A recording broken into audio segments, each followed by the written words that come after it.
All right. So Sigmund Freud once said there is no such thing as a joke.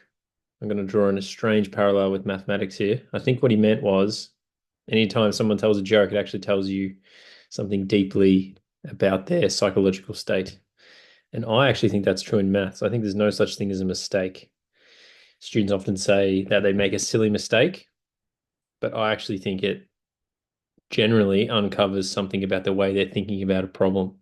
So I think that stuff's fascinating. And here is one of the biggest silly mistakes I see students make, but I think there's actually a deep reason for why it's the case.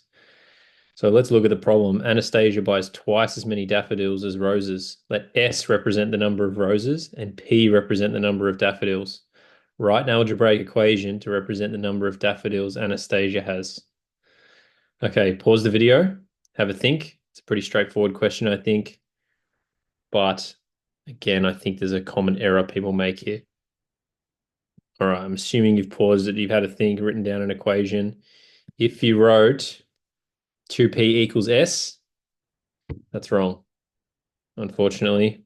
Sorry to break it to you. I think that's super common. I think a lot of students write that because they see, all right, twice as many daffodils as roses. P represents the number of daffodils, so it must be 2p equals s, which is the number of roses. But I don't think it takes much to realize that that can't be right because we know that P is the number of daffodils she has, and that's actually equal to two times the number of roses. So the equation we're actually after that relates P and S is P equals 2S.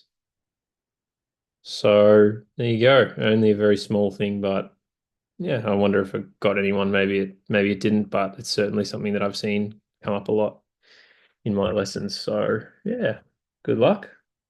Talk to you soon.